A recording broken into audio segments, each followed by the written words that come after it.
રાજનો જન્મ ઉત્તર ભારતના લીલાછમ પહાડોની વચ્ચે આવેલા એક નાનકડા ગામમાં થયો હતો.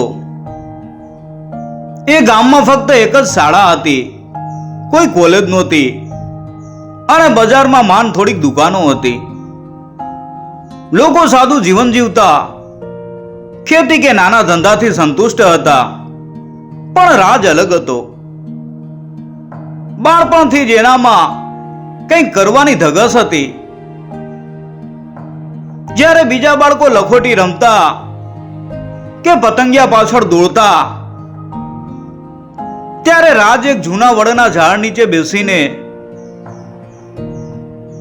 પોતાના વિચારોમાં ખોવાઈ જતો. એ પોતાની જાતને દૂરના શહેરોમાં મુસાફરી કરતા, મોટા ધંધાઓના માલિક બનતા અને દુનિયા બદલતા જોતો. એના પિતા, જે એક સીધા સાદા ખેડૂત હતા, એ ઘણીવાર એને ઠપકો આપતા કે રાજ, એવી વાતો વિશે ન વિચાર જે ક્યારેય નહીં બને. તારા ભણતર ઉપર ધ્યાન આપ અને ખેતી શીખ, આ જ તારું ભવિષ્ય છે. પણ રાજ પોતાની જાતને રોકી શક્યો નહીં. એની અંદર એક આગ હતી જેને કોઈ બુઝાવી શકતું નહોતું. જ્યારે રાજ 16 વર્ષનો થયો ત્યારે એક ઉદ્યોગપતિ એની શાળામાં આવ્યા, જે પોતે એક સમયે ગરીબ હતા. એમણે મોટા સપનાઓ જોવાની શક્તિ વિશે ઉત્સાહથી વાત કરી. તમે જે વિચારી શકો છો એ તમે કરી શકો છો. રાજનું હૃદય પહેલી વાર ઝડપથી ધબકવા લાગ્યું. ઘણા સમય પછી કોઈએ એના પાગલ સપનાઓને માન્યતા આપી હતી. રાજે તે ઉદ્યોગપતિ સાથે વાત કરી. હું પણ કંઈક મોટું કરવા માંગુ છું, પણ હું એક ખેડૂતનો દીકરો છું. એટલે ઉદ્યોગપતિ હૈસા, તારા સપનાનું કદ તારા સંજોગો ઉપર આધારિત ન હોવું જોઈએ. મોટું વિચાર, સખત મહેનત કર અને ક્યારેય હાર ન માન. આ શબ્દો રાજ માટે મંત્ર બની ગયા. રાજ માટે આ નિર્ણય સહેલો નહોતો. એને પોતાના ગામ સાથે બહુ લગાવ હતો. એ ગામ જ્યાં એણે પહેલી વાર સપનું જોયું હતું, જ્યાં દરેક ઝાડ, દરેક ગલી એની યાદોથી ભરેલી હતી. પણ જો એણે પોતાના વિચારોને હકીકતમાં ફેરવવા હોય તો એના સપના એ નાના ગામની સીમાઓમાં સીમિત રહી ન શકે.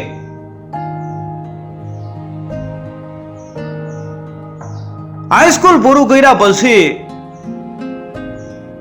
રાજે એના માતા પિતાને પ્રસ્તાવ મૂક્યો કે એણે શહેરમાં જવું જોઈએ. એના પિતાનું મન ચિંતાથી ભરાયેલું હતું, પણ રાજના સપનામાં એમને અતૂટ વિશ્વાસ પણ હતો. અંદરથી રાજ પણ ડરતો હતો. શું તે ખરેખર આ કરી શકશે? પણ દરેક વખતે એને શ્રી મહેરાના શબ્દો યાદ આવતા. મોટું વિચાર, સખત મહેનત કર અને ક્યારેય હાર ન માન. આ વિચાર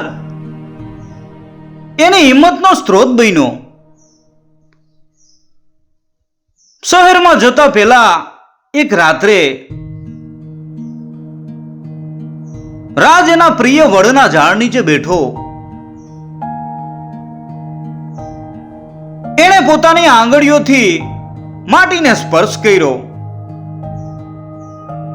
જાણે તે ક્ષણને કાયમ માટે જાળવી રાખતો હોય. તે એને યાદોમાં કેદ કરવા માંગતો હતો. એણે દૂરના પહાડો તરફ જોયું અને શાંતિથી પોતાને વચન આપ્યું કે તે એક સફળ માણસ તરીકે પાછો ફરશે અને આ ભૂમિને ગૌરવ અપાવશે. બીજા દિવસે સવારે તે શહેર જવા માટે તૈયાર થયો. એની માતાની આંખોમાં આંસુ હતા, પણ હોઠ ઉપર સ્મિત હતું. બસ સ્ટેન્ડ ઉપર ઉભો રહીને રાજે એનું ગામ છેલ્લી વાર જોયું. એને હૃદયમાં ખુશી અને ઉદાસીનો મિશ્ર અનુભવ હતો. બસ ચાલુ થતા જ એણે એના આંસુ લૂછ્યા અને એના સપના તરફ ચાલવા લાગ્યો. તે માત્ર એક યાત્રા નહોતી, તે એના સપના તરફનું પેલું પગલું હતું. શહેર કે જે એના સપનાનું ઘર હતું, રાજ દિલ્હીના ભીડભાડ વાળા રસ્તાઓ પર પગ મૂકતાની સાથે જ સ્તબ્ધ થઈ ગયો. ઊંચી ઇમારતો, દોડતા લોકો અને વાહનોનો ક્યારેય ન સમાપ્ત થતો અવાજ, આ બધું એના ગામની શાંતિથી તદ્દન વિપરીત હતું. રાજે એક નાનો અને અંધારિયો ઓરડો ભાડે રાખ્યો. તે રાત્રે તે છત તરફ જોતો રહ્યો અને વિચારવા લાગ્યો, શું મેં બરાબર કર્યું? શું હું અહીં ટકી શકીશ? પણ પછી એને પોતાના સપના યાદ આવ્યા અને તે ઓશિકાને ગળે લગાવીને સૂઈ ગયો.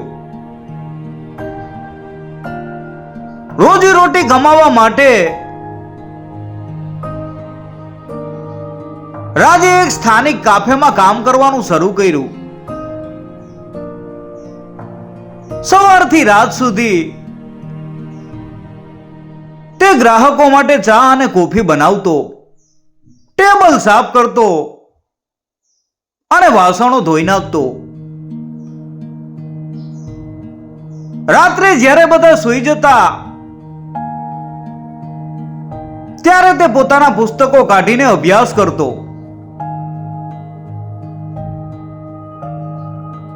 એણે ઓનલાઈન બિઝનેસ કોર્સમાં પ્રવેશ મેળવ્યો અને દરરોજ પોતાને સુધારવાનો દ્રઢ નિશ્ચય કર્યો. ઘણી મહેનત અને બચત પછી એણે પોતાનો પહેલો બિઝનેસ આઈડિયા લોન્ચ કર્યો.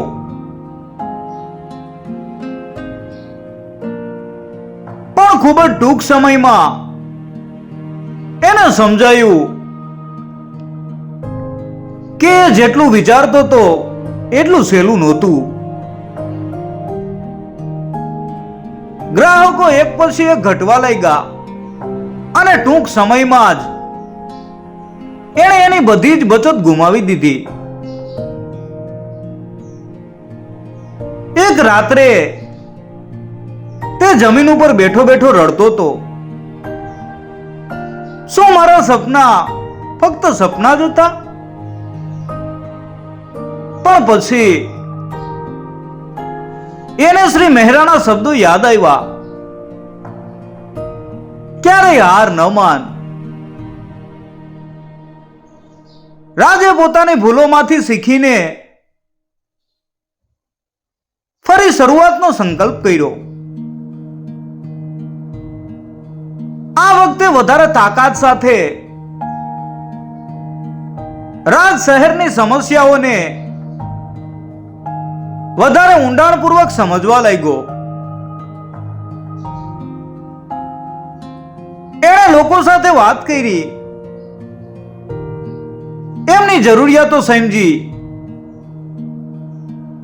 અને એના આગામી વ્યાવસાયિક વિચાર માટે નવેસરથી આયોજન કરવાનું શરૂ કર્યું. એની અંદરની આગ વધુ ભડકી અને એણે નવી આશા સાથે ફરીથી પોતાના સપનાઓ ગૂંથવાનું શરૂ કર્યું. હાર માનવી રાજના લોહીમાં નહોતું. એણે પોતાના પેલા નિષ્ફળ વ્યવસાયમાંથી પાઠ શીખો અને આ વખતે કાળજીપૂર્વક વિચાર કર્યા પછી આગળનું મોટું પગલું ભરવાનું નક્કી કર્યું. શહેરમાં રહેતા રહેતા એણે જોયું કે લોકોને રોજિંદી જરૂરિયાતો માટે ઘણો સંઘર્ષ કરવો પડે છે. પછી ભલે તે સમયનો અભાવ હોય કે સુવિધાઓનો. અહીંથી જ એને એના નવા વ્યાવસાયિક વિચાર માટે પ્રેરણા મળી. રાજે એક ઓનલાઈન હોમ ડિલિવરી સેવા શરૂ કરવાની યોજના બનાવી, જ્યાં લોકો એપ દ્વારા એમને જોઈતી વસ્તુઓનો ઓર્ડર આપી શકતા હતા. પણ સમસ્યા એ હતી કે એમની પાસે ન તો પૈસા હતા કે ન તો ટેકનોલોજીનું જ્ઞાન. પરંતુ રાજ દ્રઢ હતો. એણે દિવસ દરમિયાન કાફેમાં કામ કરવાનું ચાલુ રાખ્યું અને રાત્રે મફત ઓનલાઈન અભ્યાસક્રમો દ્વારા એપ્લિકેશન ડેવલપમેન્ટ શીખવાનું શરૂ કર્યું. તે થાકી જતો હતો, પણ છતાં તે આંખોમાં ફક્ત એક જ સ્વપ્ન લઈને અભ્યાસ કરતો રહ્યો કે હું સફળ થવા માંગુ છું. નાણાકીય કટોકટીનો સામનો કરવા માટે એણે એના કેટલાક જૂના મિત્રોનો સંપર્ક કર્યો અને એમને એના વ્યાવસાયિક વિચાર વિશે જણાવ્યું. એના જુસ્સા અને આત્મવિશ્વાસથી એમને પણ પ્રેરણા મળી અને એમણે રાજમાં રોકાણ કરવાનું નક્કી કર્યું. અંતે રાજે એની પહેલી એપ લોન્ચ કરી. પણ આ તો ફક્ત શરૂઆત હતી. એપ લોન્ચ કર્યા પછી પેલા જ અઠવાડિયામાં એને ગ્રાહકો તરફથી ફરિયાદો મળવા લાગી. ક્યારેક ઓર્ડર મોડો પહોંચતો તો ક્યારેક એપ ક્રેશ થતી. રાજ સમજી ગયો ફક્ત વિચાર પૂરતો નથી, અમલ પણ એટલો જ મહત્વપૂર્ણ છે. એણે દિવસ રાત કામ કરીને દરેક સમસ્યાનો ઉકેલ લાવવાનો પ્રયાસ કર્યો. એણે પોતાનું કોડિંગ સુધાર્યું, ડિલિવરી ટીમને તાલીમ આપી અને ગ્રાહક સપોર્ટને મજબૂત બનાવ્યો. એક દિવસ અચાનક એના મુખ્ય સપ્લાયરે કરાર તોડી નાખ્યો અને એનો આખો વ્યવસાય બંધ થઈ ગયો. રાજને ફરીથી બધું ગુમાવવાનો ડર હતો. તે નિરાશ થઈને બેઠો તો વિચારતો હતો કે આ સ્વપ્ન માત્ર એક છેતરપિંડી છે. શું મારે ગામમાં પાછું ફરવું જોઈએ? પરંતુ પછી એને એના પિતાના શબ્દો યાદ આવ્યા કે દીકરા, ખરો યોદ્ધા એ છે જે અંત સુધી ટકી રહે છે, જે પોતાના છેલ્લા શ્વાસ સુધી લડે છે. હાર માનવાના બદલે એણે નવા સપ્લાયર શોધવાનું શરૂ કર્યું. તે શહેરની નાની દુકાનોમાં ગયો, એમની સાથે વાત કરી અને એમને પોતાના પ્લેટફોર્મ સાથે જોડવામાં સફળ રહ્યો. ધીમે ધીમે એની સેવા પાટા ઉપર આવવા લાગી અને આ વખતે તે પહેલા કરતા વધુ મજબૂત અને સ્થિર હતી. રાજને આખરે એની મહેનત અને ધીરજનું ફળ મળ્યું. ગ્રાહકોનો સંતોષ વધવા લાગ્યો અને એના ઓર્ડરોની સંખ્યા ઝડપથી વધવા લાગી. એક દિવસ જ્યારે એણે એની એપનો માસિક રિપોર્ટ જોયો ત્યારે એને વિશ્વાસ જ ન થયો. એની કમાણીએ બધા જૂના રેકોર્ડ તોડી નાખ્યા હતા. આ એની પહેલી માસિક કમાણી હતી. એ એક મોટી સફળતા હતી. એણે એની ટીમ સાથે ઉજવણી કરી, પણ એનો જુસ્સો વધુ વધી ગયો હતો. હવે તે ફક્ત વ્યવસાય ચલાવવા માંગતો નહોતો, પણ એને નવી ઊંચાઈઓ ઉપર લઈ જવા માંગતો હતો.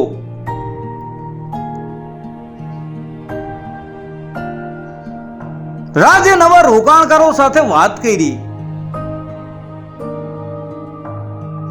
પોતાની સેવાઓનો વિસ્તાર કર્યો અને માર્કેટિંગમાં રોકાણ કર્યું. એમણે દરરોજ નવી વ્યૂહરચનાઓ બનાવી, બજારને વધુ ઊંડાણપૂર્વક સમજ્યું અને હંમેશા એમના ગ્રાહકોની જરૂરિયાતોને પ્રાધાન્ય આપ્યું. પરંતુ જેમ જેમ તે ઉપર ગયો તેમ તેમ પડકારો પણ મોટા થતા ગયા. હવે તે ફક્ત એના સપના માટે જ નહીં,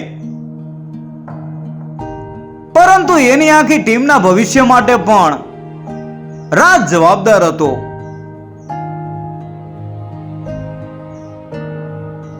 એની મહેનત રંગ લાવી અને એનું નામ શહેરમાં ફેલાઈ ગયું. એમના બિઝનેસ મોડલની ચર્ચા ન્યૂઝ ચેનલો ઉપર થવા લાગી અને તેઓ યુવા ઉદ્યોગ સાહસિકો માટે પ્રેરણારૂપ બન્યા. પરંતુ આ સફળતા સાથે સ્પર્ધા પણ વધી. ઘણી મોટી કંપનીઓએ એમના વિચારની નકલ કરી અને બજારમાં પ્રવેશ કર્યો. રાજને ડર હતો કે તે આ સ્પર્ધામાં પાછળ રહી જશે, પરંતુ હાર માનવાના બદલે એમણે આ પડકારોને તકોમાં ફેરવવાનું નક્કી કર્યું. એમણે એમની એપમાં નવી સુવિધાઓ ઉમેરી, વધુ સારી ગ્રાહક સેવા પૂરી પાડી અને સ્થાનિક બ્રાન્ડ સાથે એણે સહયોગ કર્યો.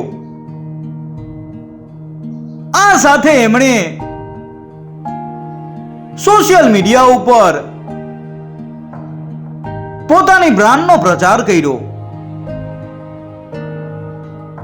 એણે પોતાની ઓળખ બનાવી અને લોકો સાથે પોતાની સંઘર્ષની વાર્તા શેર કરવાનું શરૂ કર્યું. એની સંઘર્ષની વાર્તા લોકોને સ્પર્શી ગઈ અને એની બ્રાન્ડ વફાદારી મજબૂત બની. પરંતુ આ સફરમાં તે પોતાના જૂના મિત્રો અને પરિવારને સમય આપી શક્યો નહીં. આટલી સફળતા પછી પણ રાજના હૃદયમાં એક ખાલીપણું હતું.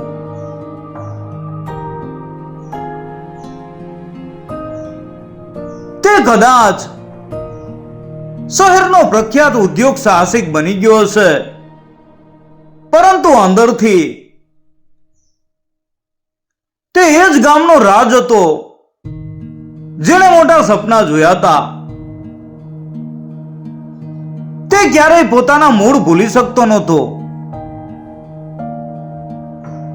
એક દિવસ એણે અચાનક પોતાના ગામ પાછા ફરવાનું નક્કી કર્યું. ગામની માટીને સ્પર્શતાની સાથે જ એની આંખો ભીની થઈ ગઈ. જૂના મિત્રો, માતાનો પ્રેમ, પિતાનો ગર્વ, બધું એ જ હતું. ફક્ત તે બદલાઈ ગયો હતો. એણે ગામમાં એક શાળા અને એક કૌશલ્ય તાલીમ કેન્દ્ર ખોલ્યું, જેથી ત્યાંના બાળકોને એવી તકો મળે જે એને ક્યારેય મળી નહોતી. તે એમના અનુભવો એમની સાથે શેર કરતો, એમને મોટા સપના જોવા માટે પ્રેરણા આપતો અને એમને વિશ્વાસ કરાવતો કે ગમે એટલી મુશ્કેલીઓ આવે, સપના હંમેશા પૂરા થઈ શકે છે. ગામના વડના ઝાડ નીચે બેસતો રાજ, જેણે આકાશ તરફ જોયું અને હસ્યો. તે હવે ફક્ત એક સફળ ઉદ્યોગપતિ નહોતો. તે પોતાના લક્ષ્યોને પ્રાપ્ત કરવા, સંઘર્ષો સામે લડવા અને ક્યારેય હાર ન માનવાનું ઉદાહરણ બની ગયો હતો. મિત્રો, આ વાર્તા ફક્ત રાજની નથી, પરંતુ દરેક વ્યક્તિની છે, જેમણે મોટું વિચારવાની હિંમત રાખી અને પોતાની મહેનતથી અશક્યને શક્ય બનાવ્યું. શરૂઆતમાં સપના અશક્ય લાગે છે, રસ્તા મુશ્કેલ હોય છે, પરંતુ જો તમારી પાસે શીખવાની અને આગળ વધવાની આગ હોય તો કોઈ અવરોધ તમને રોકી શકશે નહીં.